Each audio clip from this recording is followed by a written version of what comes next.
Il a posé le constat au centre des préoccupations du pays. D'après les recherches d'Antoine Fouché, ancien numéro 2 du ministère du Travail lors du premier quinquennat Macron, le niveau de vie des actifs ne s'améliore plus depuis 15 ans. Une première depuis 1945. Le pouvoir d'achat du travail augmente de 0,8% par an depuis 15 ans. C'était 2% par an les 30 années précédentes et encore 5% par an les années d'avant. Donc pendant les 30 glorieuses, tous les 15 ans, on doublait son niveau de vie grâce à son travail. Puis la deuxième chose qui se passe, c'est que la durée du travail, elle diminue plus. C'est-à-dire que de génération en génération, on a travaillé de moins en moins. On travaillait plus avant, mais chaque génération a travaillé moins que la précédente. Et ça, c'est fini. Les gens qui bossent aujourd'hui, c'est la première génération depuis 45 qui va travailler autant, voire davantage que ses parents, et sans avoir l'espérance de vivre beaucoup mieux qu'eux. Et parmi les nombreuses raisons évoquées dans le livre, le choix de taxer davantage les revenus du travail. Quand vous gagnez 100 € en travaillant en France, ce que j'ai dit tout à l'heure, vous en gardez 54. Mais quand vous gagnez 100 € par un placement financier, une plus-value d'action, un dividende, vous en gardez 70. Quand vous touchez 100 € de pension de retraite, vous en gardez 86. Et quand vous touchez 100 € d'héritage, vous en gardez 94. Et donc on taxe le travail 8 fois plus que l'héritage, 3 fois plus que les retraites et 1,5 fois plus que la rente.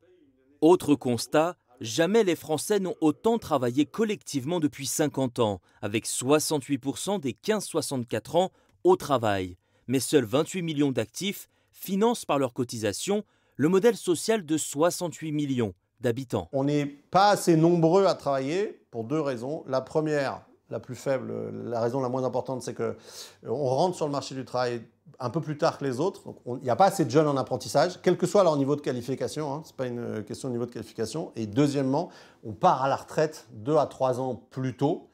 Et ça, pour le coup, c'est un choix, mais ce choix-là, il aboutit à ce que quand vous gagnez 100 €, il y en a 28 qui partent pour financer les retraites. Parmi ces solutions, réduire l'écart entre brut et net, un Big Bang fiscal qui rendrait 100 milliards d'euros aux travailleurs, en baissant les cotisations salariales, en supprimant la CSG, de quoi augmenter le revenu net de 20 à 30% en 5 ans, mais comment continuer à financer le modèle social ? Pour Antoine Fouché, en taxant davantage les dividendes, les gros héritages et les Français les plus aisés, y compris certains retraités. Les retraités les plus aisés, donc là il y a une discussion, ça commence quand, etc. Moi je propose, sans prendre d'argent, mais en arrêtant de revaloriser, pendant quelques années, de mettre un seuil à 2 500 € brut, parce que c'est le salaire médian. Donc on demanderait un effort aux retraités qui ont davantage d'argent chaque mois à la retraite que la moitié des gens qui gagnent leur argent en travaillant à plein temps. Donc c'est une répartition des efforts un peu intergénérationnelle. Depuis 1945, le travail portait la promesse d'une vie meilleure.